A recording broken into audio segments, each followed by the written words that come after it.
ইলিশ মাছের সম্বল বা ইলিশ মাছের টক। কেন ইলিশ মাছের এই চাটনিটির নাম সম্বল তা আমি আপনাদের একটু পরে বলবো।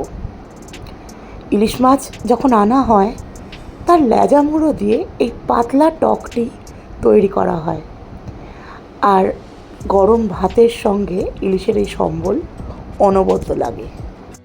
দেখে নেওয়া যাক কেমন করে তৈরি করব আমরা ইলিশের সম্বল। পাকা তেঁতুল লাগে যে কোনো রকমের অম্বল বা সম্বল করতে। আমি 50 গ্রাম পাকা তেঁতুল অল্প গরম জলে নিয়েছি, আর তার মধ্যে দিয়েছি হাফ চা চামচ নুন। এর মধ্যে দিয়ে দিলাম আরও 1 কাপ গরম জল। এটা দেওয়ার পর তেঁতুলটি 15 মিনিট ভিজিয়ে রাখা হবে, যাতে করে এটা মাখতে সুবিধা হয়।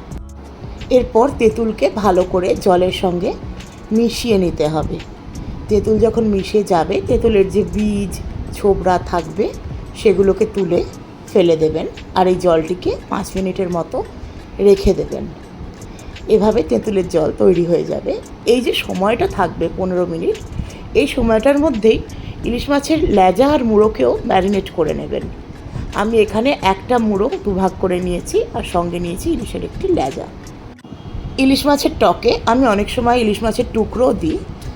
এর মধ্যে 1 চা চামচ নুন দিয়ে দেবেন, তারপর দেবেন 1 চা চামচ হলুদের গুঁড়ো, 2 চা চামচ মতো সর্ষের তেল দিয়ে মাছটাকে ভালো করে মেখে নেবেন। আমি যেটা বলছিলাম যে এর মধ্যে আমি অনেক সময় ইলিশ মাছের টুকরো যদি 1-2টো বেঁচে থাকে সেটা দিয়ে দিই। যদি আমার ব্লগে দেখেন, দেখবেন সেই রেসিপির ছবিটি দেওয়া আছে। 4 টেবিল চামচ সর্ষের তেল একটি কড়াইয়ের মধ্যে গরম করে নিন। গরম হয়ে গেলে তাতে হাফ চা চামচ নুন আর হাফ চা চামচ হলুদের গুঁড়ো দিয়ে ভালো করে মিশিয়ে নিন। মেশানো হয়ে গেলে এরপরে ইলিশ মাছের যে লেজার মুড়ো আছে সেগুলোকে ভাজতে হবে। কড়াইয়ের যা তেল আছে তাতে আমি একসঙ্গে 2 টুকরো করে মাছ ভাজতে পারবো, তাই ভাজছি। মোটামুটি 3 মিনিট মতো লাগে লেজা মুড়োকে দুপাশ ভেজে নিতে।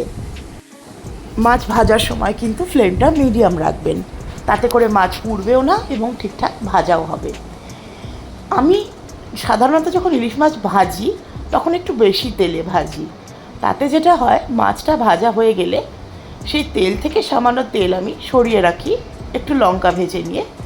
ফলত সেটাকে বেশ একটু ইলিশ মাছের তেল হিসেবে গরম ভাতের সঙ্গে খাওয়া যায়। কারণ মাছের তেলের স্বাদ কেমন লাগে সেটা তো আর নতুন করে বাঙালিদের বলার দরকার নেই। দেখুন মাছের যে অন্য টুকরোটি ছিল সেটাও এবার আমি ভেজে নিচ্ছি। এটা যখন ভাজা হয়ে যাবে তখন কড়াই থেকে আমরা এই মুড়োটিকেও তুলে নেব। মুড়ো ভাজা হয়ে গেলে এরপরে এই তেলে আমি একটা কাঁচা লঙ্কাকে ভেঙে দিয়ে দেব, আর 1 মিনিট মতো ভেজে নেব।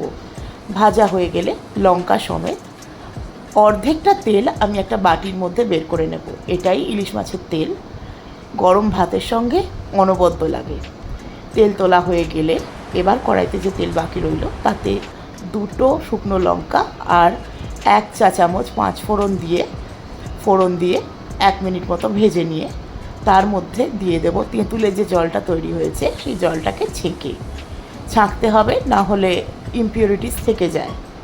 তেঁতুলের জল দিয়ে ভালো করে মিশিয়ে নেবেন। দেখুন এখানে তেঁতুলের জলটি দেওয়া হচ্ছে।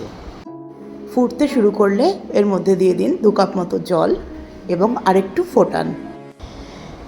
এই ডিশটিকে সম্বল বলা হয় তার কারণ এতে মাছ দেওয়া হচ্ছে। যদি মাছ না দেওয়া হতো, ভেজিটেরিয়ান হতো, তাহলে এর নাম হয়ে যেত অম্বল। এইটাই কারণ এই নাম দুটির। দিয়ে দিন 1 চা চামচ হলুদের গুঁড়ো, এরপর দেবেন 1 চা চামচ লঙ্কার গুঁড়ো, 1 চা চামচ নুন দিয়ে ভালো করে মিশিয়ে নেবেন। তারপরে দেবেন 75 গ্রাম মতো আখের গুড়। চাইলে গুড় আরেকটু বেশি দিতে পারেন। গুড়ের বদলে চিনি দেওয়াই যায়, কিন্তু চিনির থেকে গুড়ই অম্বল বা সম্বলে বেশি ভালো লাগে। গুড় ভালো করে মিশিয়ে নেওয়ার পরে এটাকে ফুটতে দিন। যদি দেখেন যে ওপরে ইমপিউরিটিস ফর্ম করছে, গুড় দিলে সেটা হয়, তাহলে সেই ইমপিউরিটিসগুলো একটা খুন্তি বা চামচ দিয়ে উঠিয়ে ফেলে দিন, যেমন আমি দিচ্ছি। এরপরে আরও খানিকক্ষণ ফোটার পরে এর মধ্যে যে ভাজা ল্যাজা মুড়োগুলো আছে সেগুলোকে দিয়ে দিন। ল্যাজা মুড়োগুলোকে দিয়ে কম আঁচে অন্তত আরও 2 মিনিট ফোটান। ইলিশ মাছের সম্বল কিন্তু পাতলাই থাকবে। ফুটে গেলে ফ্লেম অফ করে রুম টেম্পারেচারে নিয়ে এসে ভাতের সঙ্গে সার্ভ করুন ইলিশ মাছের টক বা ইলিশ মাছের সম্বল। রেসিপিটি কেমন লাগলো জানাতে কিন্তু ভুলবেন না। আর অন্য কী রেসিপি দেখতে চান সেটাও আমাকে জানান। দেখা হবে আবার একটি নতুন রেসিপি নিয়ে দেবযানী রান্নাঘরে। নমস্কার।